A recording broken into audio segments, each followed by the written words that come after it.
हर खबर पर होगी आपकी पकड़। डाउनलोड कीजिए एबीपी लाइव ऐप। प्रधानमंत्री नरेंद्र मोदी ने एक बार फिर से देश को अचंभित कर दिया है। खबर आई कि प्रधानमंत्री आज सुबह तड़के ही लेह पहुंच गए, जबकि उससे पहले तक इस तरह की कोई जानकारी नहीं थी। प्रधानमंत्री लेह पहुंचे तो वहां पर जो सैन्य अधिकारी हैं उनसे बातचीत भी की और जिस तरीके से सीमा पर हालात बने हुए हैं उसके बारे में जानकारी भी ली। हमारे साथ मौजूद है प्रोफेसर राकेश सिन्हा, बीजेपी सांसद। सर, जिस तरीके से प्रधानमंत्री लेह पहुंचे हैं पूरे देश को अचंभित कर दिया, क्योंकि पहले से तो इस तरीके की कोई जानकारी थी नहीं। देखिए, प्रधानमंत्री नरेंद्र मोदी जी का यह एक ऐतिहासिक निर्णय है। जिस वक्त हमारी सेना ने चीन को लद्दाख में मुंहतोड़ जवाब दिया, उसमें हमारे 20 जवानों की शहादत भी हुई है। प्रधानमंत्री ने वहां जाकर यह साबित कर दिया है, यह स्थापित कर दिया है कि पूरा देश 130 करोड़ जनता सेना के साथ है। और प्रधानमंत्री जी ने लेह जाकर भारत के उन जवानों को जिन्होंने वीर गति पाई है, उन्हें एक सच्ची श्रद्धांजलि दी है। इसका एक दूसरा मायने भी है। भारत की संप्रभुता बचाने के लिए, भारत के एक एक इंच की रक्षा करने के लिए नरेंद्र मोदी जी उन जवानों में से एक जवान बन गए। जैसे उन्होंने अपने आप को प्रधानमंत्री नहीं प्रधान सेवक कहा है, आज मैं वो कहता हूं, वो देश के एक वीर जवानों के बीच में से एक जवान के रूप में हैं। देखिए अंकित जी, यह पहला अवसर नहीं है।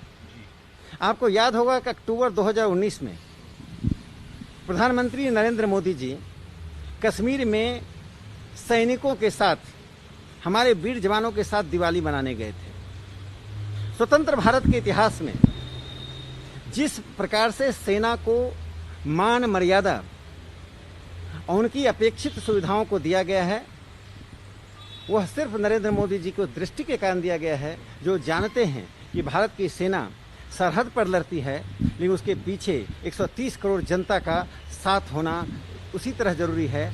और जिस प्रकार से सेना के साथ उसके आर्म्स होते हैं, वैसे उनका जनता का सहयोग होता है। लेकिन सर, सबके बीच में प्रधानमंत्री का लेह जाना सैन्य अधिकारियों, सेना के जवानों के लिए तो मनोबल बढ़ाने वाला है, लेकिन चीन को एक कड़ा संदेश भी है, क्योंकि वो वही इलाका है जहां पर ये सबसे ज्यादा गतिरोध सामने आ रहा था। देखिए, प्रधानमंत्री मोदी जी ने साबित कर दिया है कि वे शी जिनपिंग नहीं है, जो अपने बंद कमरे में बैठकर पीपुल्स लिबरेशन आर्मी के साथ खेलते हैं। प्रधानमंत्री जी इस देश की संप्रभुता को, इस देश के एक एक इंच को, इस देश की माटी को भारत माता मानते हैं।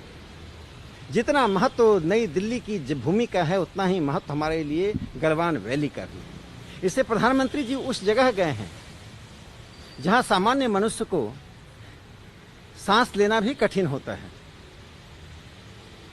प्रधानमंत्री ने कभी भी देश की सीमा के ऊपर, देश की सरहद के ऊपर, देश की संप्रभुता के ऊपर किसी भी प्रकार का समझौता नहीं किया है, और यह संदेश चीन को साफ तौर पर है। इसके साथ जिस तरीके से प्रधानमंत्री वहां पर गए हैं, तो अब इसके आप जो है क्या अंतर्राष्ट्रीय स्तर पर क्या संदेश के तौर पर देखते हैं? क्योंकि लगातार जो है चीन ये कह रहा था कि हम जो वहां पर एक तरफ बात कर रहा था, दूसरी तरफ वो जो है अवैध कब्जा करने के लिए आगे भी बढ़ रहा था, तो अंतर्राष्ट्रीय स्तर पर भी एक कड़ा मैसेज किया है।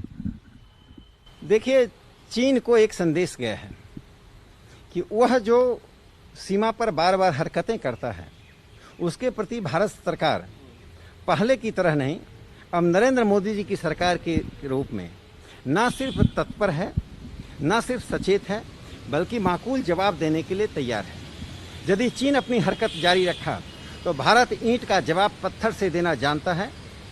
और ये लड़ाई सिर्फ हम अब सीमा पर ही नहीं, कूटनीति के स्तर पर जिस प्रकार से चीन आज पूरी तरह से आइसोलेट हो रहा है, मैं कहूँगा इस विस्तारवादी अधिनायकवादी चीन जो हांगकांग, ताइवान, तिब्बत को कब्जा किए हुए है, साउथ चाइना सी को अपना मानता है, उसके विरुद्ध जो एक रणनीति और नीति बन रही है, वह भारत नेतृत्व कर रहा है, नरेंद्र मोदी जी नेतृत्व कर रहे हैं। साफ तौर पर प्रधानमंत्री नरेंद्र मोदी का ये दौरा अपने आप में कई मायने रखता है।